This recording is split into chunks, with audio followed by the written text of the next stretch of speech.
بریلی میں امام اہل سنت فاضل بریلوی نے یہ کرائے کے پالکی والوں کو بلایا. اس میں 3 لوگ تھے یا 4 لوگ تھے یا جتنے بھی تھے. پالکی اٹھانے والوں نے کرایہ طے کیا, اٹھا لیا. تھوڑی دیر کے بعد اعلیٰ حضرت فاضل بریلوی رضی اللہ تعالیٰ عنہ کہنے لگے روک دو روک دو.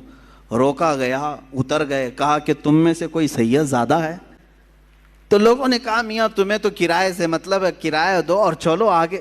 اعلیٰ حضرت نے کہا ہرگز نہیں, میرا یہ شیوا نہیں ہے کہ کسی سید زادے پر میں سوار ہو جاؤں. ان پالکی اٹھانے والوں میں ایک سید زادہ تھا.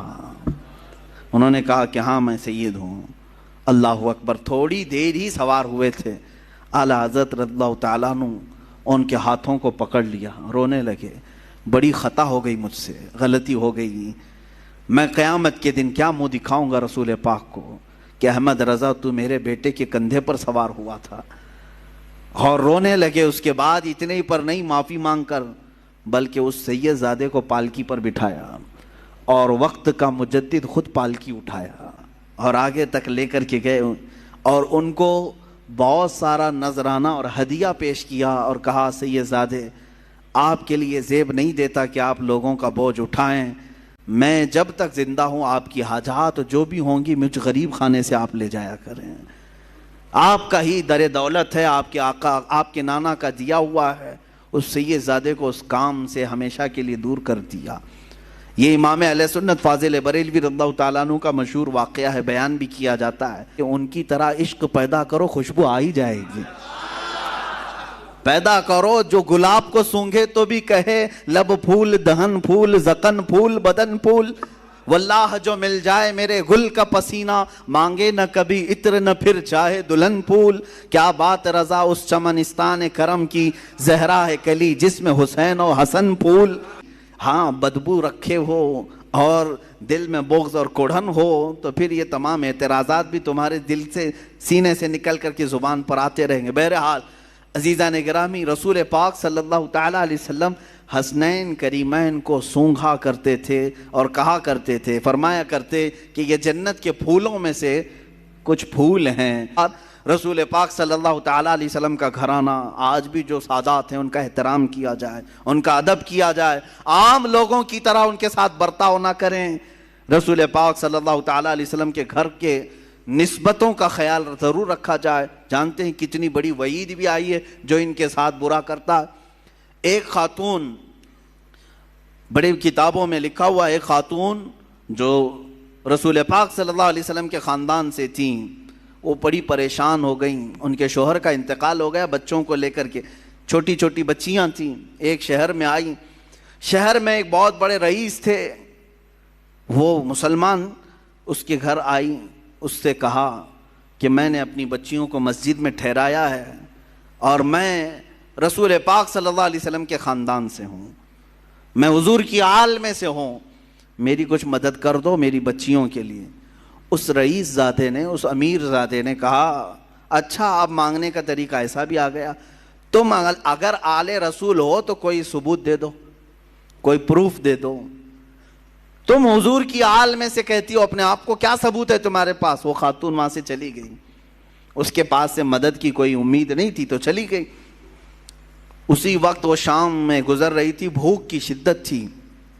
ایک ایسے بوڑھے شخص کو دیکھا جس کے ارد گرد بہت سارے لوگ جمع تھے. پوچھا کون ہے؟ کہا یہ شہر کا ایک مجوسی ہے, آگ کا پجاری ہے, لیکن لوگوں کو دیتا بہت ہے, بانٹتا رہتا ہے. یہ خاتون وہاں گئی اور اس سے کہا, اپنا معاملہ بھی بتایا کہ میں حالات کی ماری ہوئی ہوں, پریشان ہوں, میری بچیاں مسجد میں ہیں اور میرا گھر سب ختم ہو چکا ہے. تو اس مجوسی شخص نے اتنا سنا تو فوراً اپنے گھر سے عورتوں کو بلوا کر کے کہا جاؤ اس خاتون کی بچیاں جو مسجد میں ٹھہری ہیں عزت سے انہیں لے آؤ, اپنے گھر میں مہمان بناؤ. اور یہ خاتون کہتی ہے کہ یہ محمد صلی اللہ علیہ وسلم کی آل میں سے, ان کی عزت ہونی چاہیے. وہ تھا مسلمان نہیں تھا, عزت کیا, گھر میں ٹھہرایا اور خاتون کو اپنے گھر مہمان بنایا, ان کی خاطر تواضع کی. اب سنیں, رات ہو گئی. رات کے وقت یہ جو رئیس زادہ تھا, امیر زادہ تھا, جو مسلمان تھا, اس نے خواب میں دیکھا قیامت کا منظر قائم ہے, حساب کتاب ہو رہا ہے, اور اسی وقت رسول پاک صلی اللہ علیہ وسلم تشریف لائے. تو یہ رئیس زادہ فوراً حضور کی بارگاہ میں حاضر ہوا کہ آقا میری شفاعت فرمائیں. حضور پاک صلی اللہ علیہ وسلم نے فرمایا کیوں شفاعت کی جائے؟ کہا کہ آقا میں آپ کا امتی ہوں، آپ کا چاہنے والا ہوں. میرے آقا نے فرمایا کیا ثبوت ہے تمہارے پاس؟ میرے امتی ہونے کا کیا ثبوت ہے تمہارے پاس؟ وہاں کیا پیش کرتا؟ پروف پوچھنے والے، دلیلیں پوچھنے والے. حضور پاک صلی اللہ تعالی علیہ وسلم نے جب یہ ارشاد فرمایا تو وہ لاجواب ہوا اور رونے لگا کہ آقا مجھ سے آپ اعراض نہ فرمائیں، مجھ سے آپ ناراض نہ ہوں.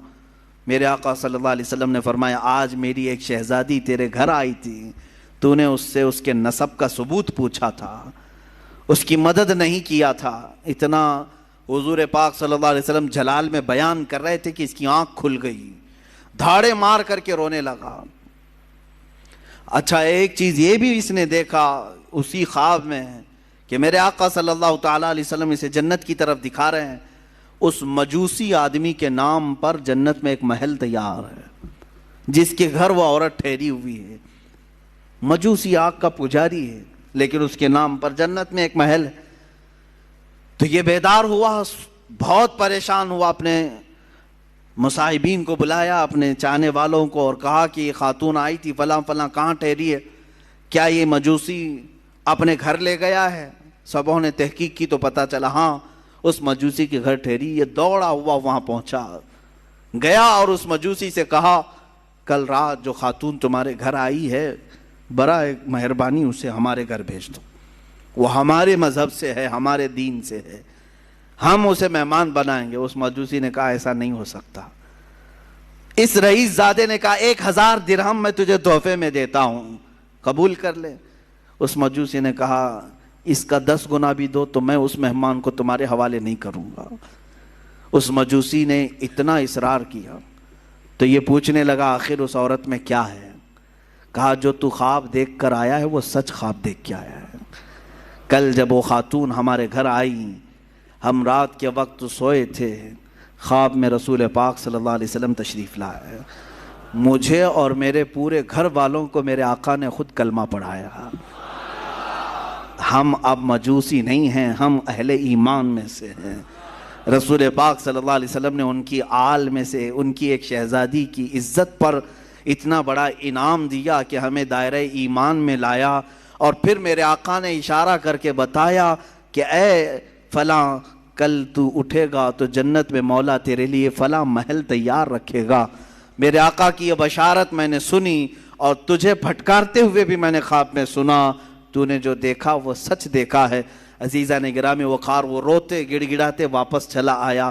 زندگی کی کوئی اگر کمائی تھی تو اس نے سوچا کہ سب لگا کر کے حاصل کر لوں، مگر اہل بیت کا احترام نہ کرنے کی وجہ سے ساری اس کی کمائی، ساری عبادتیں ایک طرف رہ گئی اور آگ کا پجاری بازی لے گیا صرف اہل بیت کی عزت اور احترام کرنے کی وجہ سے.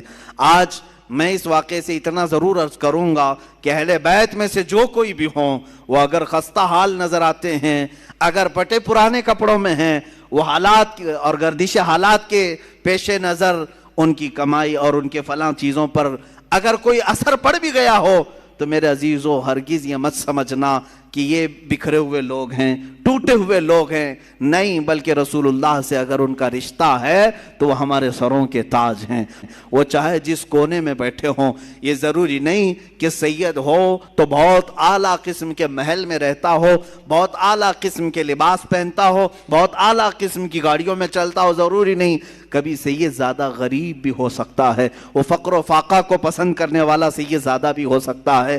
لہٰذا اس بات کا ہمیشہ خیال رکھا جائے کہ سید زادوں کا احترام ملحوظ نظر رہے، ورنہ ہمارا یہ کمایا ہوا عبادتوں کا خزانہ بھی ضائع ہو سکتا ہے.